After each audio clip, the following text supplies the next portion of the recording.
Thank you very much, Dave, for this very kind introduction. I'd like to start with first thanking Alex, I guess, and also Alon, who invited me to give a talk here. Something feels off, okay, and I realize it's, of course, because it's the first time they asked me to be up here, and I'm not expected to make any jokes, okay? So I don't know what to do with my hands. I don't know, somehow it's a little bit unfamiliar. I would like to thank, two students, one who's now a postdoc, Hamid Hassani, and Marco Mondelli. Marco is actually here. He is giving one of the poster sessions. I guess it's on Wednesday or Thursday in the afternoon. I encourage you to talk to him. I would like to thank them for actually helping me with the slides. And typically, when you have a student and they come here, Marco's first time he comes here, you would have to, I think you have to maybe hold a little bit their hand and encourage them. But not so with Marco, actually. I think he thought that I was slightly worried because he came up to me and said, "Don't worry, will be a good talk." Okay, so Marco, if you say so, okay, I think we'll be fine. Okay. Now this is really a full service conference, and Alon would send everyone individual emails, and everything from the beautiful beach and the nice setting, and it's just really an amazing conference. And it's so amazing they even provide a title for you, okay? They don't do abstracts, but they do titles. So Alon, thank you very much for the title. And so, the only problem with the title is that, I thought for a while, for some weeks, trying to come up with a talk that would do the title justice. It's not so easy with a title like this, but, it's quite flexible. So I thought what I could do for sure would be that, okay? But then I thought that might not be that interesting, right? And so what I decided is, perhaps what I can do is this, okay? So, this I think I can do, okay? And so we'll see how it goes. Okay, now, Babak yesterday set the bar very high, okay? And in particular, he basically put up a requirement for being up here and speaking. And the requirement is, of course, to do a Shannon bar style joke. So I tried. I'm not sure if I can match his, okay? But this is my version, okay? So whatever, okay? So here it goes, okay? Okay. Claude walks into a bar. And actually the way, so Claude, parks his sports car outside, walks in the bar, sees the waitress and says, any messages, okay?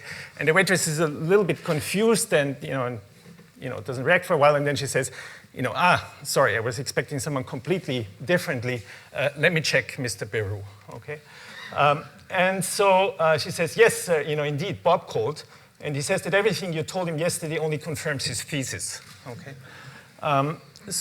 Then she looks outside and she says, she sees this beautiful car there, and she says, what does she say?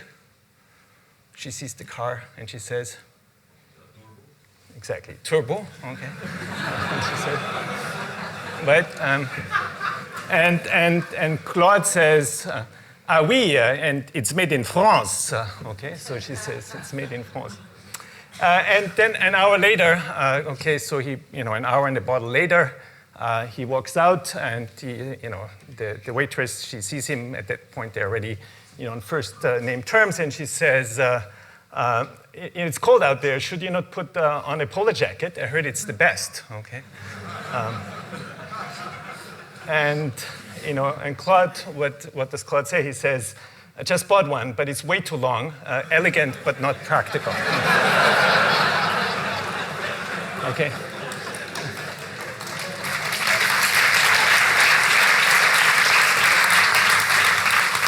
Now, I guess it could be improved, but that would need a few more iterations. Okay, so good. Now, so the theme is, of course, to some degree, exactly that. Not particular about the polar thing, but that's of course the theme I want to talk about. So these days we have, of course, many choices. If you go back in history, convolutional codes, in principle, we can achieve capacity with them, and it's, it's linear. If we're just thinking of the block code, there's, of course, Dave Forney's concatenated schemes, again, a way to achieve, in principle, capacity. But both of those, even though your complexity is linear in the block length, if you measure it as the gap to capacity, there the complexity is exponential. And so there, was then, of course, with the invention of turbo codes, a big progress made. And so we had, we would have turbo codes, or we would have, of course, LDPC codes. And of course, even though for those, we don't really know that they achieve capacity, practically speaking, these are still the codes to beat. And so these are really the things that currently you find either in your Wi-Fi's or in your wireless devices. And more recently, of course, we had things like polar codes, and we have spatially coupled codes. And so really the question is, of course, how do we measure all these things? What do we compare? What is really the big problem right now? What should we be working on?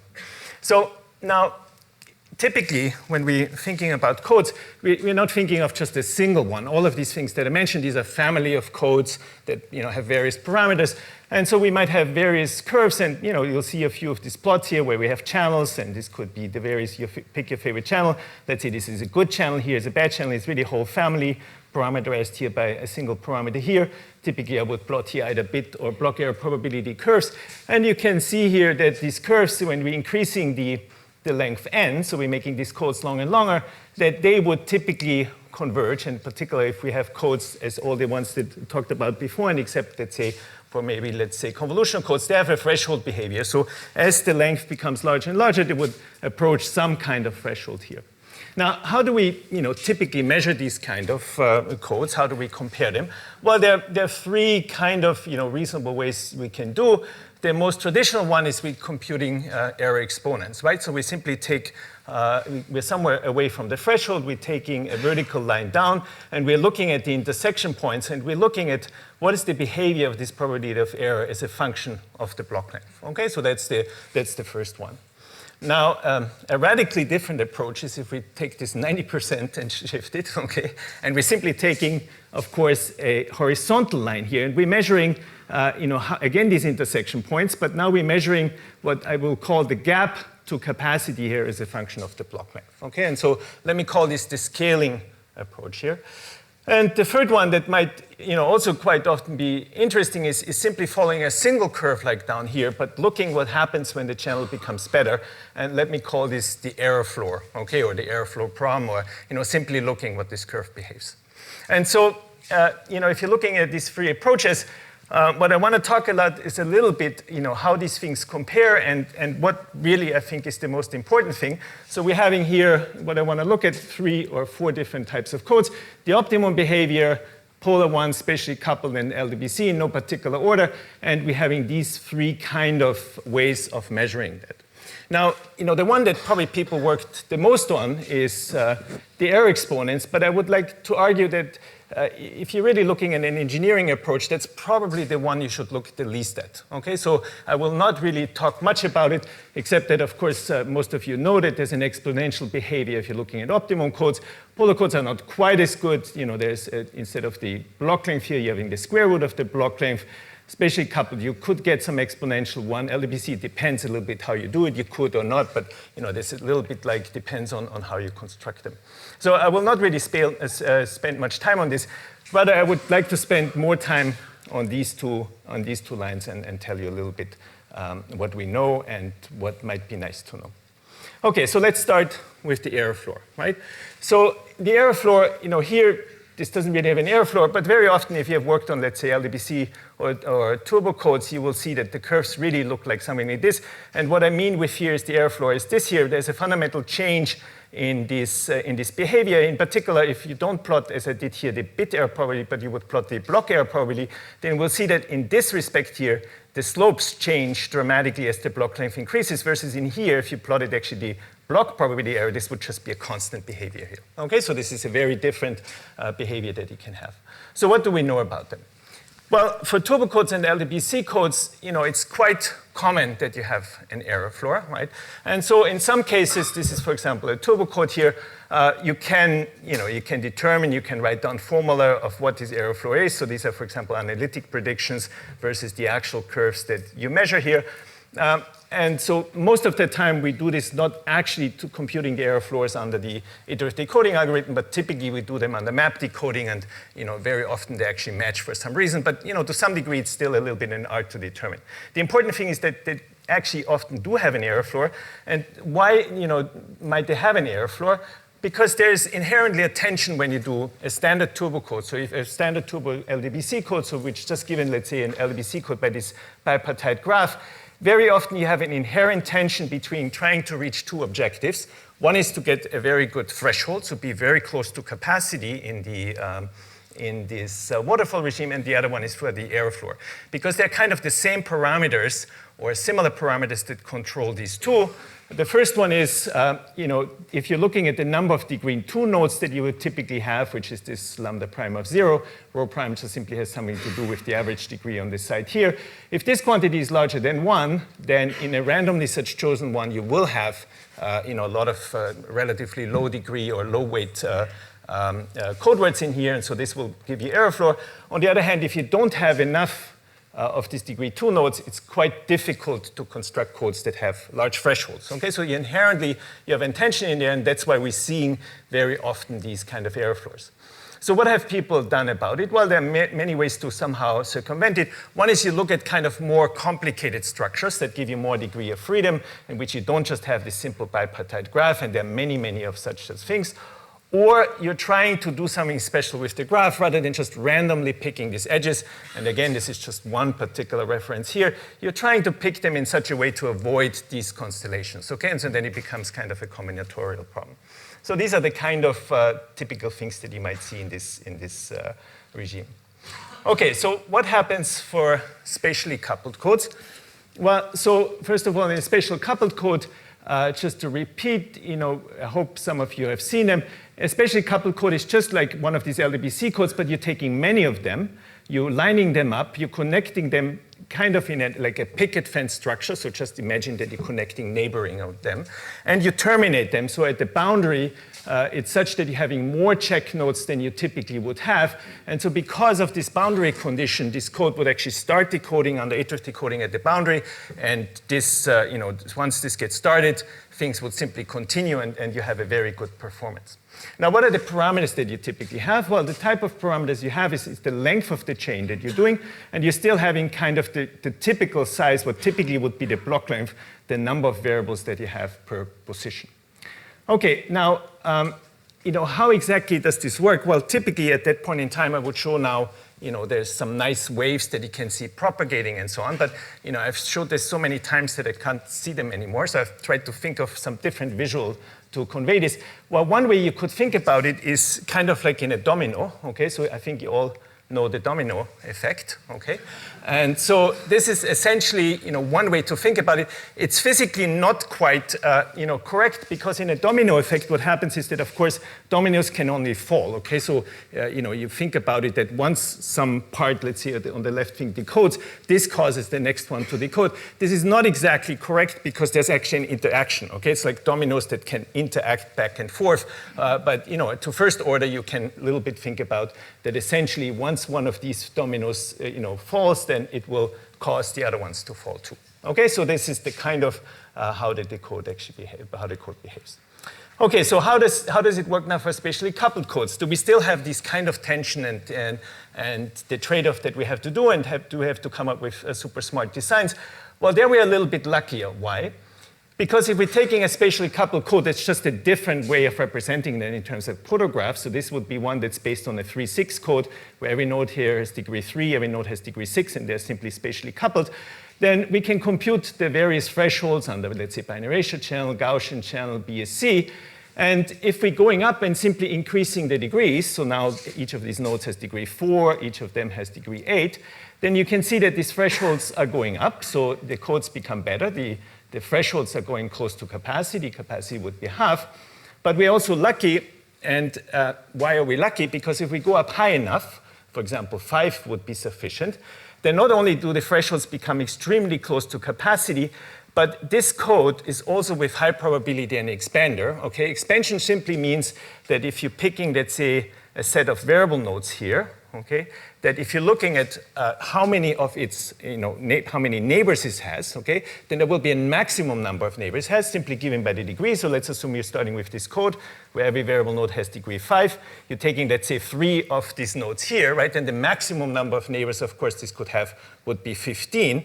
And if it has a good fraction of that, let's say 3/4 of these, okay, then this is what's called an expander with an expansion of whatever this fraction is. And so if that's sufficiently large, and sufficient here would mean 3/4, then with very high probability, it is an expander, then with very high probability you actually have an error correcting radius, and so you won't have any error floors. Okay, so actually the two things in this kind of codes go in the same way. You will have very good thresholds, and you also won't have any problems with error floors. So that's kind of nice in this construction. Okay, now what about polar codes? So let me give you, a very, very simple argument that you can actually teach in class to show you that also for polar codes you don't have any error floors. That's kind of intuitive because polar codes we know have decent minimum distance. They have minimum distance called like the square root of the block length, but we're doing successive decoding. We don't really do map decoding, so maybe let's still check. Okay, so how does this go? Very simple argument. So we're having two parameters. I'll just show you first for the binary ratio channel how this goes. So we're having a parameter epsilon, and we'll have another parameter epsilon prime. And I assume that I construct the code for parameter epsilon. And now I want to know how this exactly the same code would behave if instead of using it of the channel epsilon, I'm using it of a channel that's slightly better with epsilon prime. Okay, so that's why this point is below here, the 45-degree line. And so how much better it is? Well, the right way to characterize it is by some exponent. Okay, so it's by some gamma, which is bigger than 1. Is it epsilon to the gamma? That's how large, let's say, epsilon prime will be. Okay, so that's just simply given by some curve here. F of epsilon is epsilon to the gamma. Okay, so let's assume we have that. Now, what happens? Well, if, let's look at the polarization steps of the polar codes. If I'm starting with epsilon, I get, of course, epsilon squared. But what is, for the same type of channel, if I'm starting with epsilon prime, well, then I'm getting epsilon prime squared. And because of this relationship here, that's, of course, smaller equal than epsilon to the 2 gamma. Okay, so I'm simply using the fact that this is below here. Okay, so now the question is it still true that if I'm starting here with this pair here, that after one plus step in the polarization that I'll still be below here? Okay, and that's fairly easy to see. So is it true that f plus of epsilon prime is smaller than f plus of epsilon to the gamma here? Is the same relationship true? And of course, it's easy to see here that this is indeed true, that indeed will be still below. And so for the plus step, everything is fine. And so as long as we start somewhere here, then we'll be also below. But is this also true for the minus step? Well, now in the minus step, the minus polarization step gives us epsilon times 2 minus epsilon, and then we have the same thing for epsilon prime. So again, we're having, we're expanding the epsilon prime here. And so again, by using the relationship up here, this is smaller equal than this quantity here.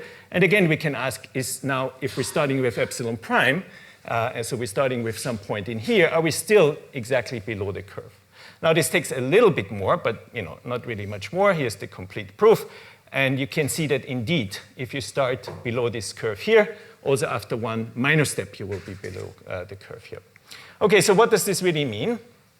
This means now that if we have some starting point, we have this relationship here. And now I give you, okay, so I'm missing a sequence here. So, okay, so let me first tell you what this happens for the channel case. So let's do exactly the same thing for the channel case. For the channel case, again, we're starting again with a channel here, and now this would be the Bhattacharya parameter of the channel. And so the Bhattacharya parameter has the nice property that it's multiplicative, okay, so under this plus step here. So the behavior for the Bhattacharya parameter of now general channels is exactly the same thing as if this was a BSC. Okay, so we have exactly the same relationship, and again, this would be true whatever we had beforehand. So there's no problem here. The slightly more tricky case is what happens if we do the minus step. In this case, there's no exact relationship. It depends on the exact channel. But what we can do is we can use extremes of information combining. And since we want to use a relationship like this, we can use for the guy on top here a lower bound, and we can use for the guy on the bottom an upper bound. And if these, the upper bound is still lower than the lower bound of the other one, then this relationship will still be true. Okay, so here we see here the two bounds for the extreme that come from extremes of information combining. And so again, we can ask, is it true that if we're starting with epsilon prime, after minus step, I'm still smaller than the epsilon prime if I'm starting with epsilon to the gamma. And it turns out that this is still true, except this is not true always, but you need that the gamma is bigger than 2. Okay, so they have to be sufficiently different, the two parameter, but otherwise it's exactly the same. Okay, so what does this all mean now? Well, this means the following. Let's assume we start with a channel somewhere, either B, C, or channel, and I give you one of these synthetic channels, which consists of having plus or minus operations in a certain order. Then what is of course true is that once this relationship origin is true, this simply will stay to be true along the whole sequence of steps here, okay? And so what this means is that, so let me just look at the sequence. So what this means is that, of course, that if I'm measuring now the channel quality by the Bhattacharya parameter in here, okay, then it will mean that also at the very end, if my original channel was that it actually went towards 0 here, okay, then I will know at every point, of course, that under the new channel parameter epsilon prime, it will be less than the original one to the gamma, okay? And so it means if I'm measuring now my error probability as the sum of the Bhattacharya constants here, so that's not exactly the error probability, but it's a good substitute for the error probability. So under this measure here, the error probability for the better channel will be equal to the error probability of the old channel for which I constructed a code to this power here, okay? And this power will in general be some number that's larger than 1. And so you will see that indeed, if you have a relationship like this, this means you don't have an error floor, okay? So there will not be any bending in the curve. This curve will simply go down nicely like this. And the only caveat is that for the channels, this is not true in general, okay? So you have to kind of move sufficiently away from the original channel to see that indeed this quantity is fulfilled. And that's not just, let's say, a triviality in the proof. This kind of has to be from the proof technique because all we did here is using Bhattacharya constants. And so, just using a technique like this, you would not be able to do better than that. Okay, so that's quite nice. So what we have is that also under polar codes, indeed, we have no error floors. And so behavior is actually quite nice. And so let me just summarize. Clearly, under optimum codes, I didn't really talk about it. Clearly, we have no error floors. Under polar codes, we just showed, I showed you a complete proof, no error floors. Spatially coupled, we can align them such that if we're making better thresholds, we even get better error floors too, so there's no problem here. And LDPC, we talked about, we can, of course, construct them to have very low error floors, but it is more, it's a much more work to be done, okay? So it needs a lot of skills to actually do that.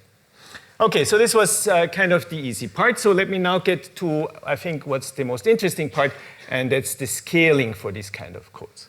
So let's just see, remind us what this actually means.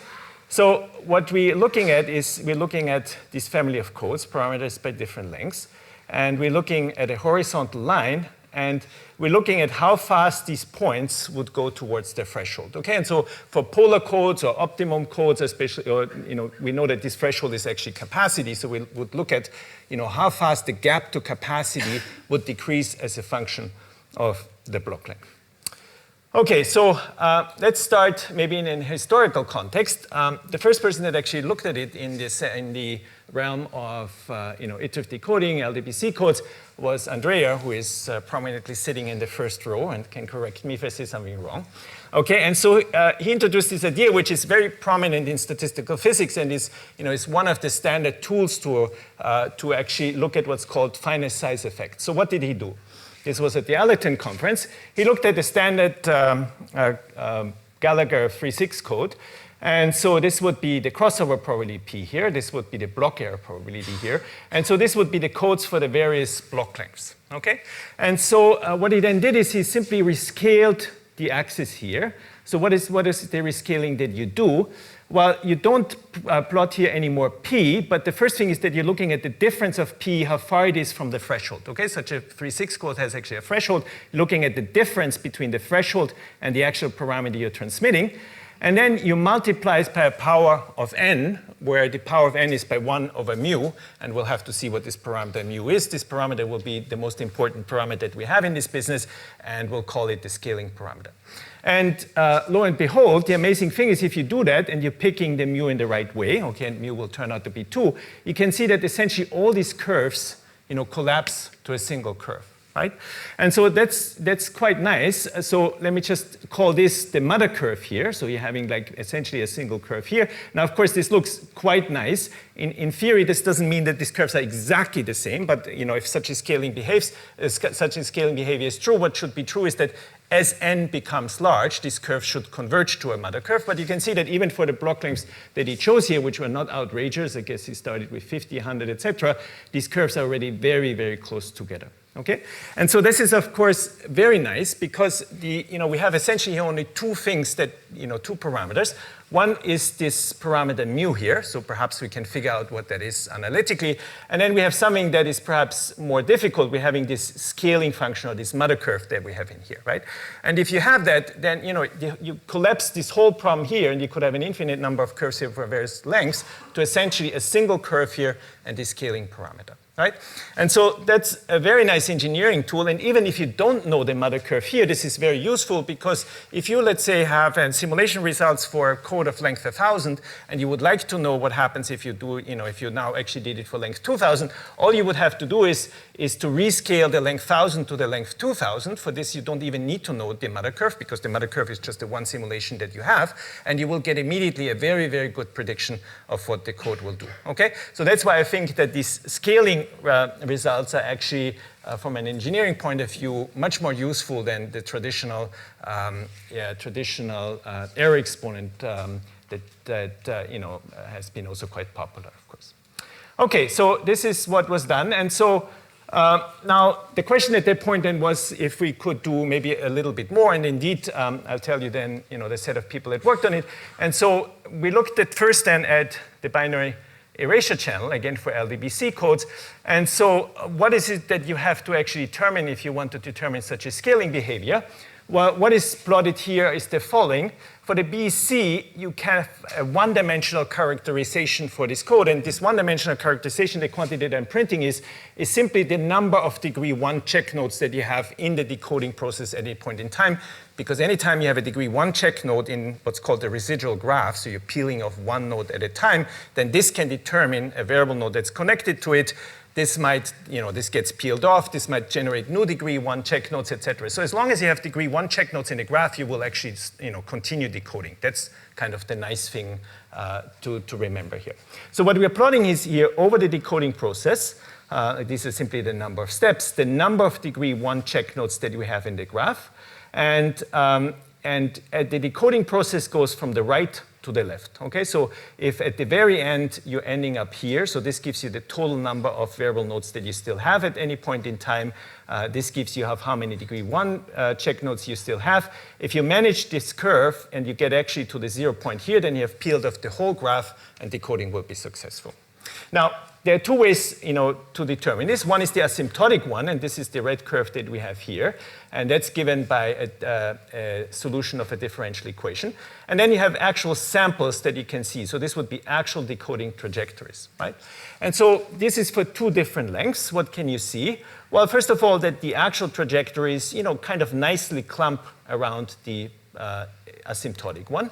But you can see, of course, that there's some variation in here, right? They're not exact. But you can also see that if the length becomes larger, so here the length is 4 times larger, you can see that the variance here becomes smaller, okay? So in the asymptotic limit, all these trajectories will simply, converge to this red one. But if we have a finite length, then there's still the variation, and it's exactly this variation which characterizes the finite length performance, right? Now, as you can see, there are some trajectories which actually don't make it, right? For example, this one hits at that point here, right? So where is it most likely that it's going to hit, the 0, 1? Well, it's most likely at those points where even the asymptotic curve is very close, right, to the 0, 1, right? So, you can kind of see that you have a local minimum here. So let me call this a critical point here. It's around this critical point here where the decoding process most likely will vanish. So the way you can actually derive a scaling result is by characterizing the variance of this process around the critical point here, right? So you're first looking at the trajectory here, you're looking where the critical points are, and then you characterize the variance around here.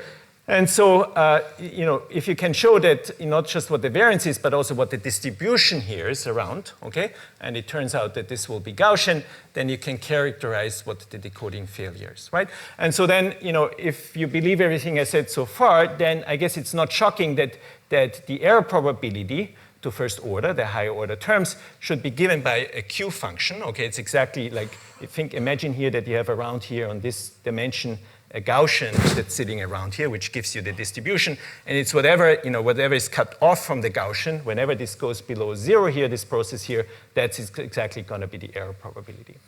Now, how will this, this look like here? Well, you see here you have the Q function of z over alpha. Alpha will just be, something that characterizes this standard deviation of the process. Okay, so it's something to be computed. And what is this control parameter z? Well, it's exactly what Andrea had in his initial when he did these experiments here.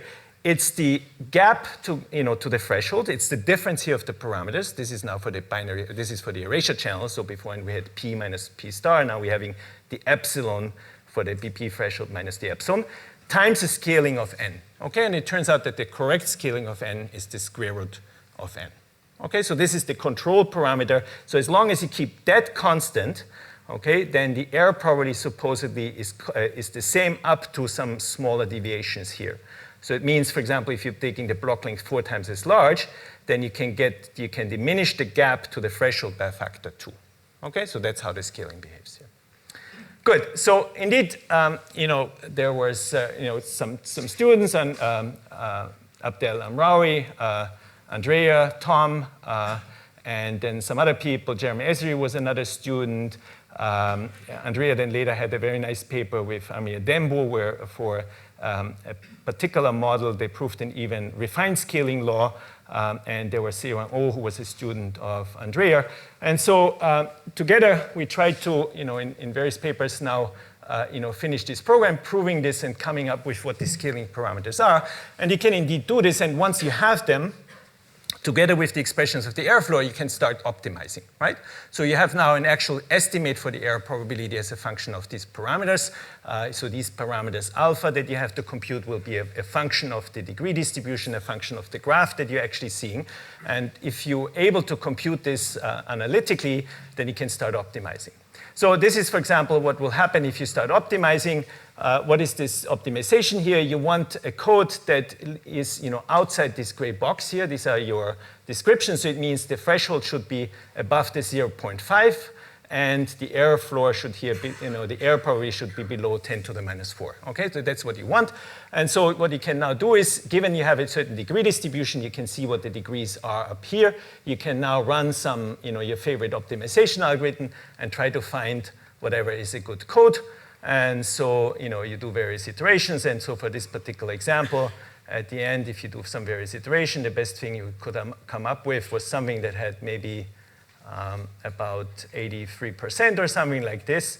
And now, of course, at the end, then you can do simulations and check to what degree these predictions, because it's like a Taylor series. Of course, you don't have control over the higher order terms, and so there could still be, for this particular length, which I think here was about 1,000, could be some deviations, but you can see that there's actually some very good agreement. Okay, so this was for the binary erasure channel. So we have some control over how we can actually design it. And so if you in general design such codes, right, there's kind of 2 ways to do it, okay? One is you can, if you have enough money or you ask nicely enough, you can ask Tom to design one for you, okay?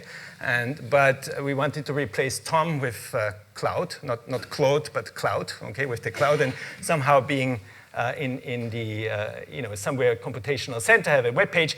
And so to some degree that allows you to do this. Now this might not be the best code that you can ever do. There's of course some, some approximations in there. You can play tricks, but it gives you a reasonable good code for that particular length.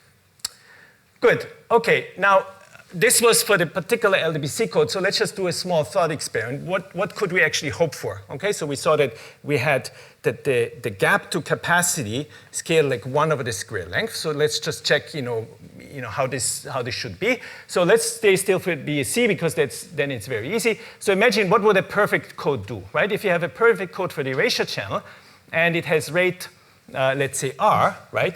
Then of course, if we don't get enough degrees of freedom, if we don't get enough information, right? If we get less than R bits or R times n bits, then clearly we cannot decode, right? So the best thing we could possibly hope for is that if we don't get enough information, we can't hope for anything, right? But am I on the other side? Yes. But if we don't get enough information, we can't hope possibly to decode.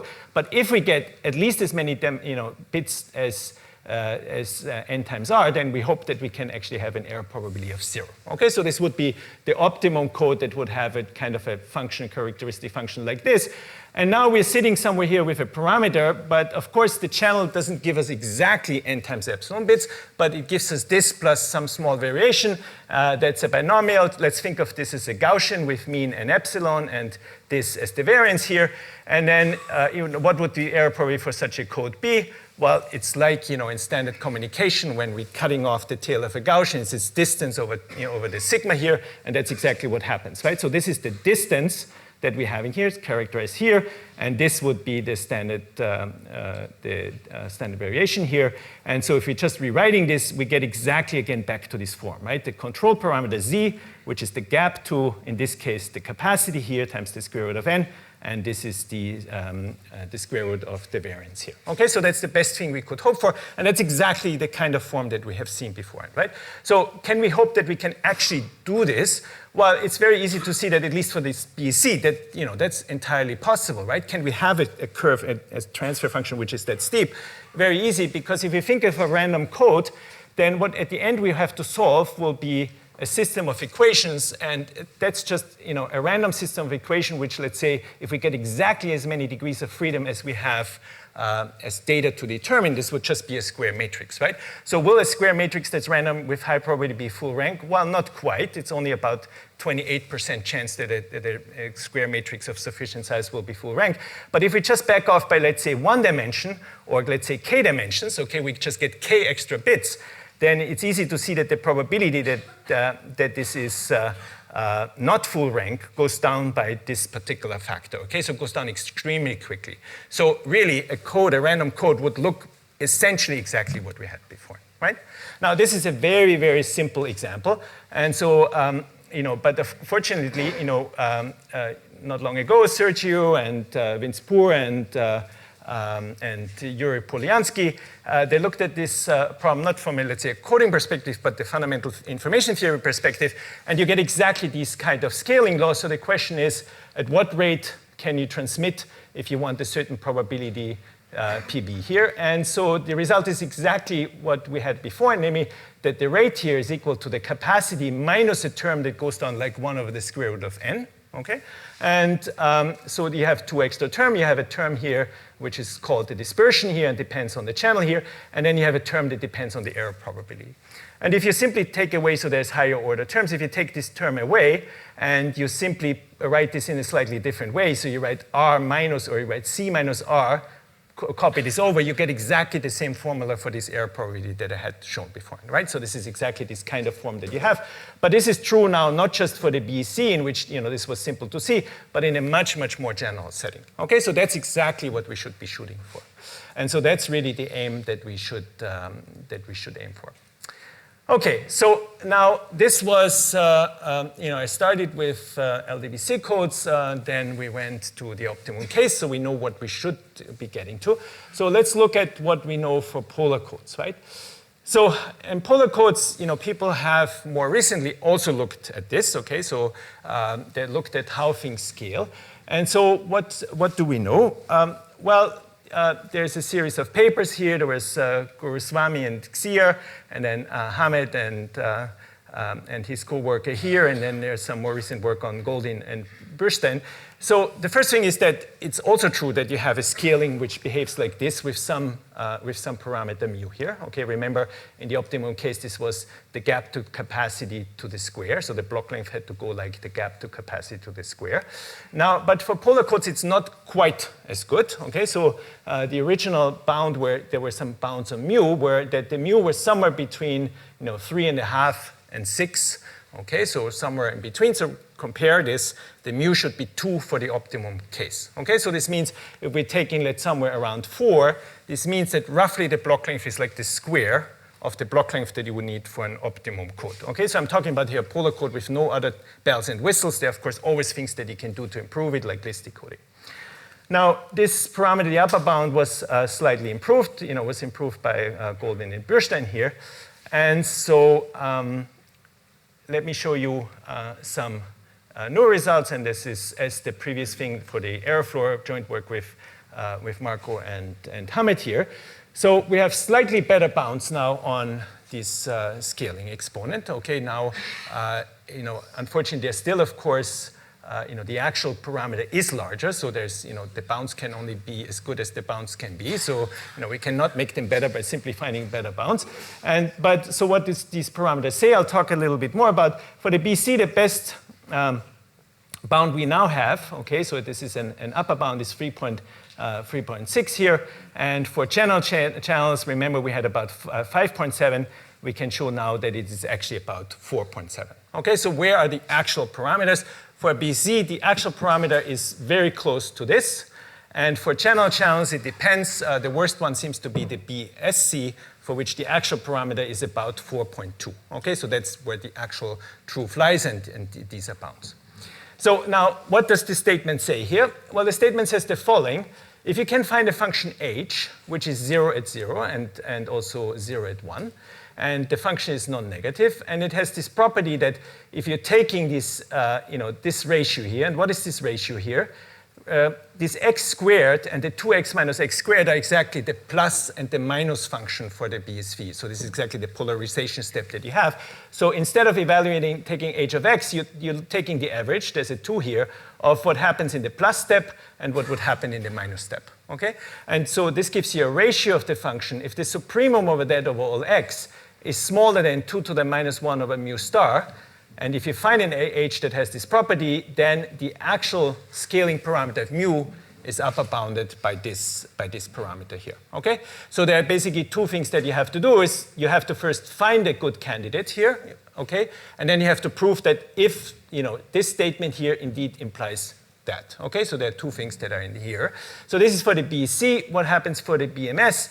Well, for the BMS, as always, the statements are kind of similar, but not exactly the same, because for the BMS channels, the actual plus and minus step depend on the actual distribution. Okay, so you cannot characterize them by a single parameter. And so what you have to, again, resort to are expressions that look like this or like this, and for some people that have worked on it, you might recognize, again, these extremes of information combining bounds. Okay, so again, you have to think about what's the worst case that can happen. These are currently the best thing that we can do. Okay, so supposedly, if you knew, for example, this was a Gaussian channel, perhaps you could, think of coming up with something slightly better by taking, somehow taking into account what type of channel you're actually working. Okay, so let me just tell you a little bit. How, why this might be true and how you might come up with such a bound. And so the steps that are involved are the following. So let me first give you the kind of intuition. Okay, so what is the intuition? And that's something that, the basic intuition is really something that we had in a paper with Andrea some years ago. So the intuition is the following. So what happens if you're looking, let's say, at the binary ratio channel? And this is from the Bhattacharya parameters from 0 to 1. And so what will happen, you're starting with a particular value, you're doing the plus and minus step, and you're getting a certain distribution. And you know that eventually almost everything will either go to 0 and to 1, and you know that the fraction of things that go to 0 is equal to the 1 minus the erasure probability of the original channel, right? This will be the reliable ones. So, but what happens is that you will always have a small amount of things in between, okay? So these are the ones that kind of polarized already, these two steps here, and then you have a small amount in between here, right? So what you really would like to know is what happens, how fast these things go down, right? Now, if you're looking at this operator here that does one extra step, so you're having this distribution here, you're doing one extra step, right? Anything that's here will just stay, okay? So that's simply a fixed point here, right? And so this is really, this thing here, so you're having two eigenfunctions that correspond to having all the weight here and all the weight here, two eigenfunctions with eigenvalue 1, okay? Anything you put there, you do one extra step, nothing will change, right? But then you have something else, you're having, kind of the second largest one in terms of the eigenvalue, and that is how fast these things actually converge to this, okay? And so think of h of x here as this eigenfunction here that corresponds to the second largest eigenvalue that you have. So if you do one extra step, what will happen if this is an eigenfunction is that all that happens is that it simply will get scaled, okay? The whole thing will simply go down, and if you know by how much it goes down, that's exactly related to the scaling parameter that we had talked about, okay?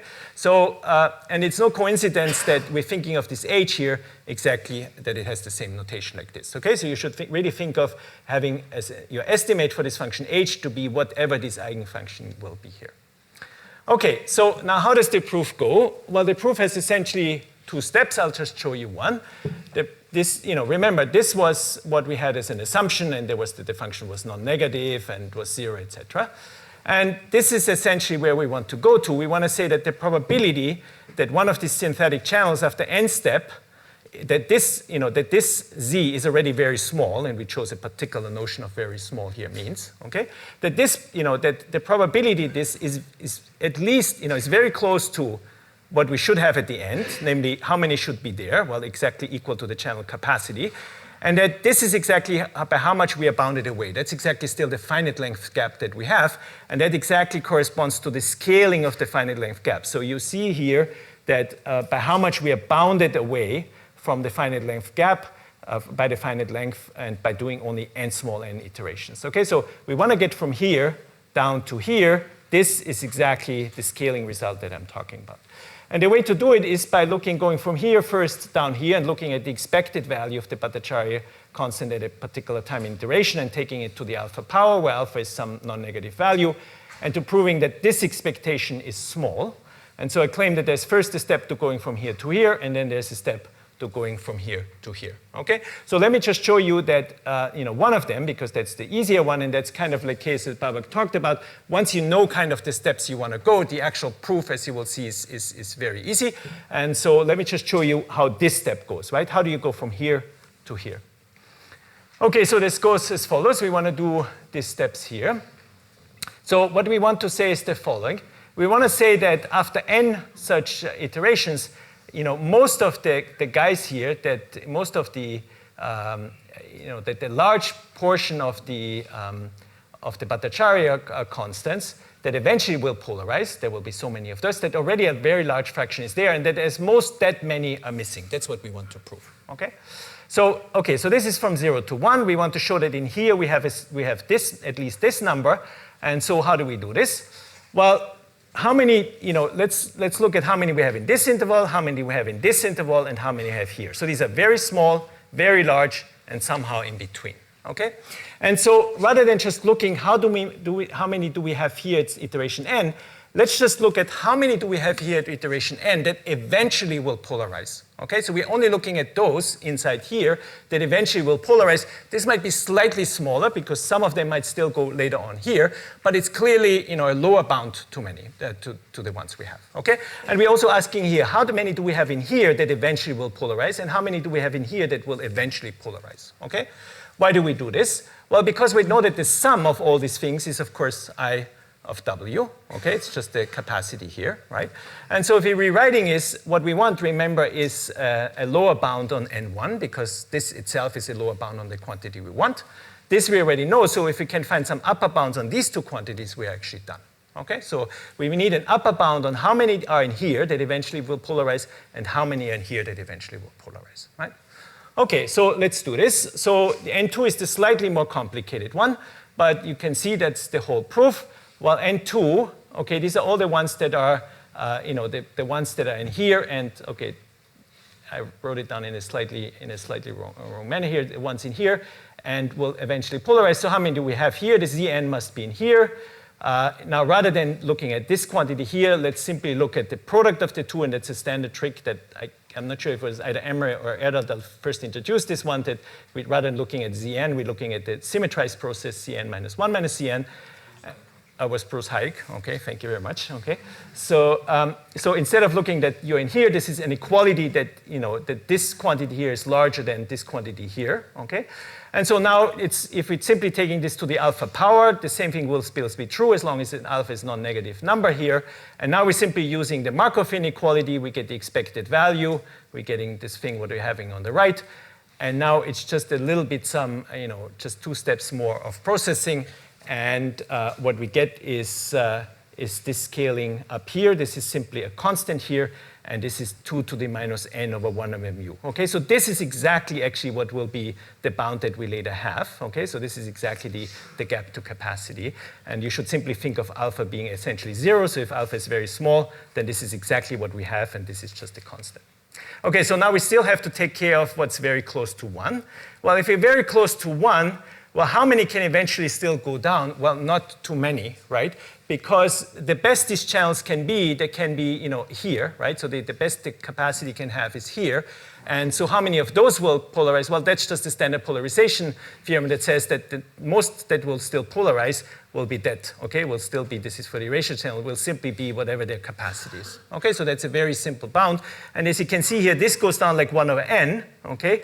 But this bound here is actually worse, right? Because 2 to the minus n would be 1 over n, but then you're having here a factor here. Okay, so this is the much larger quantity, and this is essentially negligible. Okay, and so if we put this all together, we'll get exactly the result that I wrote up here. So you just have to take now this equation here, plugging in these 2 things. This is negligible, and really what you get is this part here. Okay, and think of alpha to be a small constant. Okay, so that's nice. So we have now a way to bound it, and I don't show you the first step that is required, and if you're interested, please ask Marco during his postdoc. Okay, so now let's look at what happens for spatially coupled codes. Well, for spatially coupled codes, how does the scaling go? We don't really have proofs there, but we have calculations, and we believe that that's correct, but it still awaits a rigorous proof. So what are the parameters here? We're having the length of the chain. We're having the height kind of the chain, how many variables are per position. So the total block length is simply n is L times n. Okay, and how does the error probability behave? Well, as I said, that's just a guesstimate right now. Okay, sorry, time? Am I running out? Okay. Who is the chair? Okay, what is my time? To be on schedule, you have 2 minutes. I have 2 minutes. Okay, so the idea here is that if you're looking at how things scale, you will see that you should put a third, in the power of the block length in the length, and you should put 2/3 in the height. And so there are 2 ways that you're bounded away from capacity. One is because you still have a finite length scaling due to the finite components here, and you have another scaling or loss due to the rate loss at the boundary. And if you balance the 2 out in the right way, you will see that the actual rate, the actual gap to capacity that you have is of the order n to the minus 1/3. Okay, so that's not as good as for optimum codes, for which is 1 over n to the minus 1/2, but it's slightly better than for polar codes where we would have the 4th power. Okay, good, so we have finished this thing. So again, optimum, we have the 2nd power. Polar codes, think of it as the 4th power, spatially coupled about the 3rd power here. And we have for LDPC, we can have the 2nd power, but it's not quite fair because that is the gap to the threshold and not the gap to capacity. Okay, so it's not exactly the same result that we're talking about. Okay, so now let's get to the topic of the talk. Okay. Okay, so I see 3 ways I think that we can, that we can really get close. Okay, so the real point is how do we get this finite length scaling there? And it's not just an academic problem. We actually want to do this if we in practice want to find good codes. Now, I think the best way to do it, the most prominent is still probably LDPC codes. And why don't we just do exactly the same program that we did for the binary ratio channel? The problem is that we have done this for various cases, but computations are, every single case you look at it is half a PhD thesis. Okay, so we have done this, for example, for the BSC, for Gallagher A, for some Gaussian, but each of this is, let's say, one particular ensemble, one particular way of decoding one particular, let's say if it's a BP or Gallagher, etc. Okay? And if you really want to do optimization, we want to do this for all kinds of ensemble, RA and etc. etc. Okay? So we need to find a slightly more efficient way than each time, burning 100 PhD students to just come up with all these parameters that we can do this optimization. And of course, the nice thing would be at the end to have, really a web page in which you simply press in these parameters as we had for the asymptotic case, but then, for the finite length case and actually do this, right, and do this optimization. Okay, so what about polar ones? Well, there's some ideas around. If you do polar and you go closer to Ried-Müller, and they're very related, of course, right? And this is one way how you get closer. You make the alpha to be smaller, smaller. If alpha is 0, this would be the Ried-Müller. You see that the performance improves, okay? And you will see that not only the performance improves, but supposedly this is, at the very end, this is what a random code looks like, okay? And so this is for the BC. So there's good reason to believe that Ried-Müller codes are actually exactly what we're looking for, okay? The only problem is that we don't know how to decode them in an efficient manner, right? And right now we don't even know exactly that, they're good enough, but there's some very nice results. Emmanuel, for example, just talked yesterday about that Ried-Müller codes do achieve capacity for certain channels if the rates are either very close to 0 and 1. Okay, so that's a very nice first step, but, could we prove first that they actually do achieve capacity? And second, do we have some efficient algorithms using, of course, what we know about polar codes to do this? And there's quite some people working this for much longer than just where polar codes are popular. In particular, Ilya has a keen interest in Ried-Müller codes. Okay, so this I think would be another way to go there.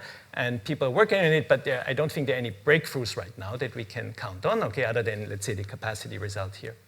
And what's the third one here, right? The third one would be, you've seen in the for spatially coupled code ones, right? That the only reason we get a 1 over the third power rather than the second one is because we're having some rate loss at the boundary.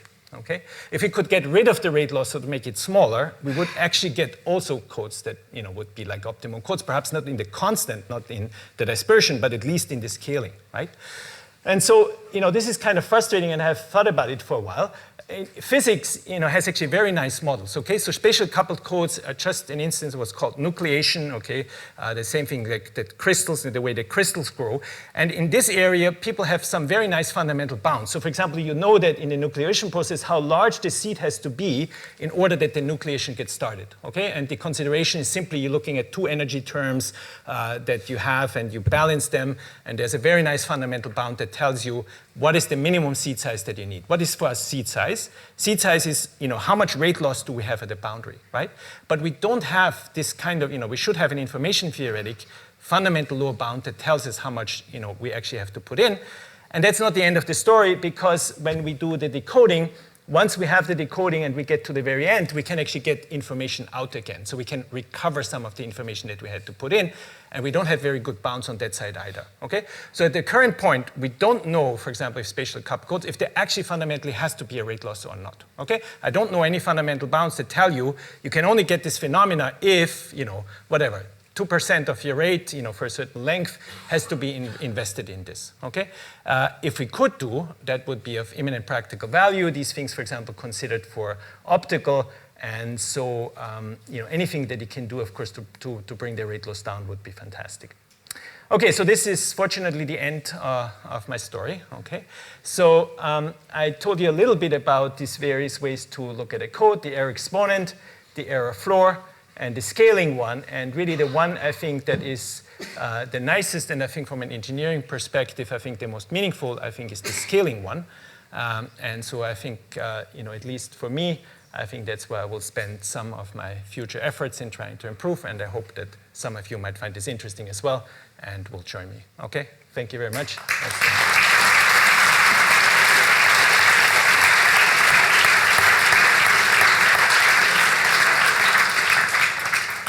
We're a little over, but I think it would be a shame if we didn't have the opportunity for one or two questions. So are there any questions? Sergi is dangerous. He always asks difficult questions. Well, just out of curiosity, because at the beginning you said that the Waitress and Claude were becoming friends. So I'm curious, did they end up spatially coupled? This is exactly when the movie ends, and it's up to, your fantasy, okay? Well,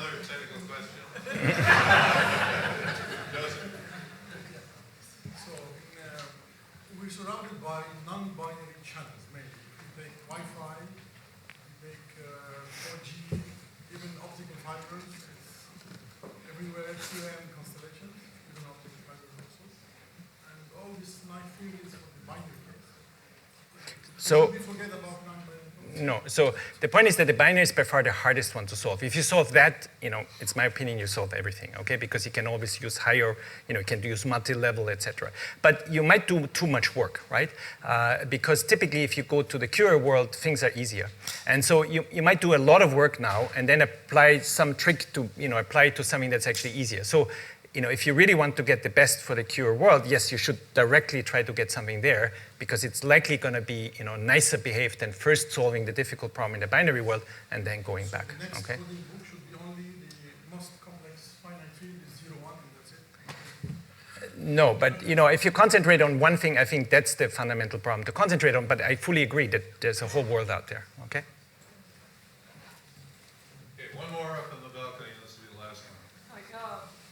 I read recently in some works that so in these modern codes, the people who are designing the codes are not considering the fact that in some cases it's the decoder which is costing more power than even the transmission. So what do you think about that kind of aspect? What needs to be done in order to take that into consideration? Yeah, you need to first check whether it's worth doing the decoding, right? And there's been work by Toolkit, right, for example, has looked exactly at these kind of questions. And there might be scenarios where perhaps you just want to go uncoded, okay? But I don't think that, every scheme should be uncoded, okay? So, there's simply one other option that you should also consider.